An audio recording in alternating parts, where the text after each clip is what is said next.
Springfield's Rock Station Q92.9. Hey, Road Crew, it's me, Cruz, and very excited today to be joined by NASCAR Cup Series legend, Daytona 500 champion, and of course, Cup Series champion, Dale Jarrett. Now, Dale, you're in Omaha throwing out the first pitch at a minor league baseball game and participating in the University of Nebraska football practice. Not a busy day at all, right? No, but I love it when it's like this and everything's kind of mapped out and interesting things to me because I'm such a huge sports fan. Being able to go to Nebraska practice and also go visit their motorsports facility that they have there and then go to a minor league baseball game tonight. All this is right up my alley.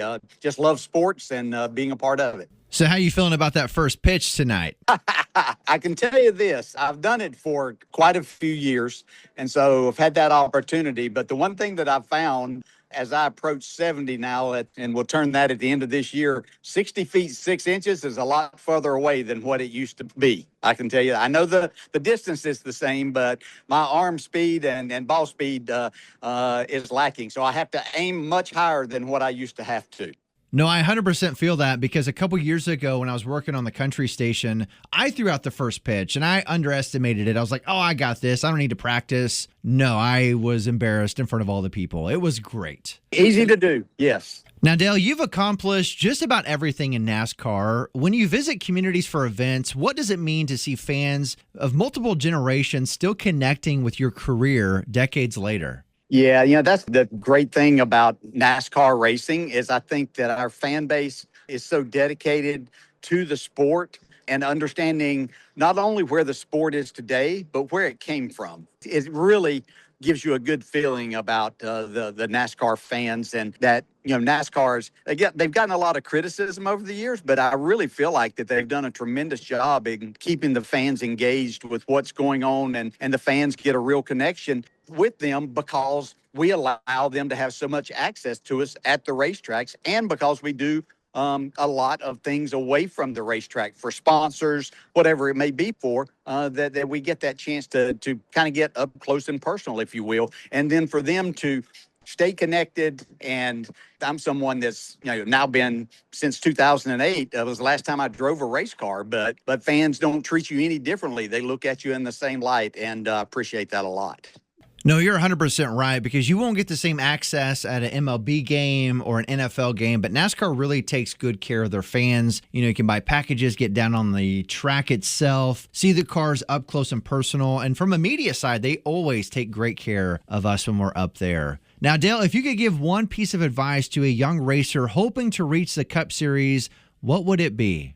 I think the biggest thing is work hard and stay focused, and that can go with anything. But in trying to drive a race car for a living, I think understanding your capabilities and your abilities is very important. And being able to sell yourself. A lot of times just talent in other sports is seen and is found easily.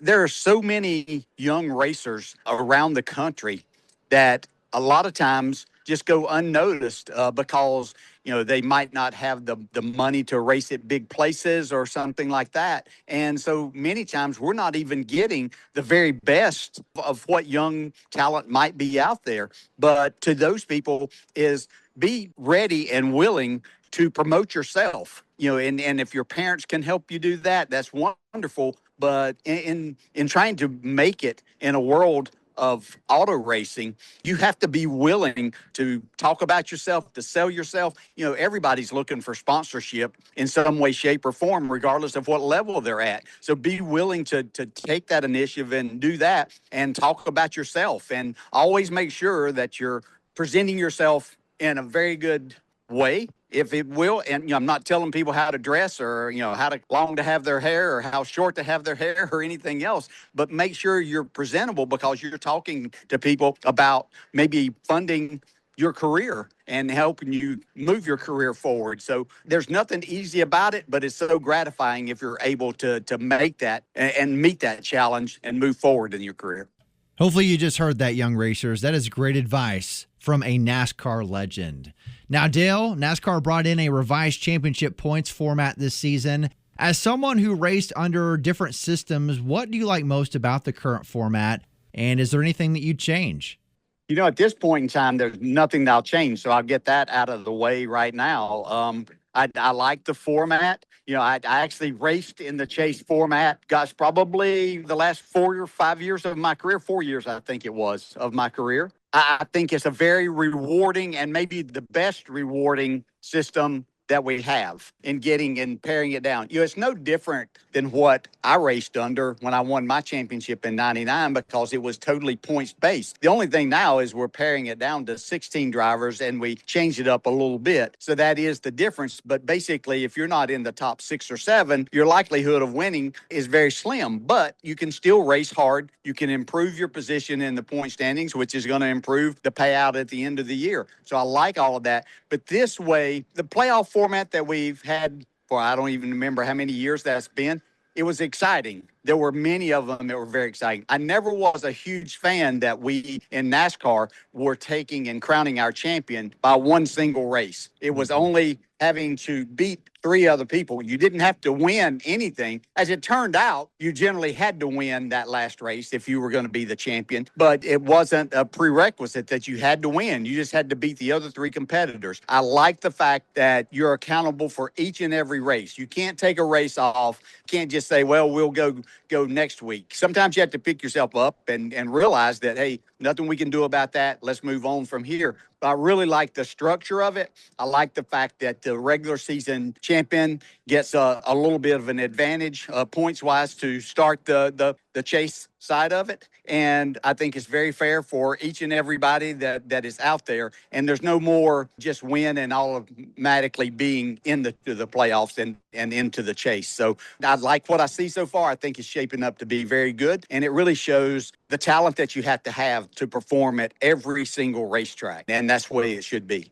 Speaking of the playoffs, they're going to be here before we know it. Dale, who do you see as a championship favorite this year? I think the person that I look at right now that's the best at performing at the highest level each and every week, and especially this year. Hasn't been every year, but he's been pretty consistent throughout his career.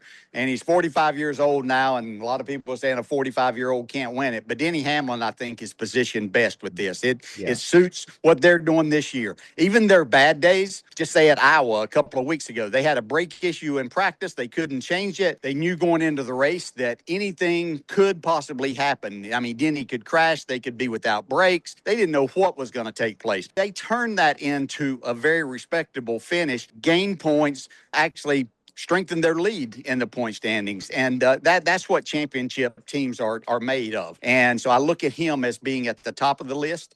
I think that his 3 teammates are probably his biggest concern when you get to the chase part of it because they're all performing at a high level. Christopher Bell, even though hasn't won, he's finished second 7 times. And if he could go into the chase and finish second 5 times, and the rest of his races he ran pretty well, he wouldn't have to have won a race in the chase. I think he will, but that would be a winning formula. But I put Denny there, his teammates, and then Ryan Blaney is the other driver that I think has the ability to perform at the tracks that are in the chase and be good enough to challenge for the championship. He's capable of winning at each and every type of racetrack. And if they minimize mistakes, and mistakes could come down to who it is that's going to be crowned our champion, that they didn't make mistakes and someone else did. Yep. Very well said. Absolutely. Denny and Blaney are going to be really hard to beat this year, I feel like, too. So Kansas Speedway has become one of the best races on the schedule. What makes that track so challenging, and what separates the drivers who consistently run well there? I think that just the design of it, it's each of the 1.5-mile tracks are a little different. I was at Nebraska football practice earlier today. Every game that they play is on a 100-yard field. Every track that has a NASCAR race and that the Cup drivers compete at are completely different. And even though there are a number of 1.5-mile tracks, they're all different as a driver. Some of them may look exactly the same, but they're completely different in the way that you have to perform and the things that you have to do as a driver. So I think that that's what separates Kansas. It has always been a difficult track, but it's also been a very fair track in that you don't have to run one specific line. If you're going to do that, then you're going to find yourself in trouble because the groove is going to change as the tires wear. You're going to have to change your line. Denny Hamlin loves to run the bottom of the racetrack, but you'll see him in the middle and the top of the track. whenever it calls for that to be what they need to do. And so I think that's what makes it so great. Drivers appreciate the fact that they can move around, have to move around, and there's always somewhere that they can race and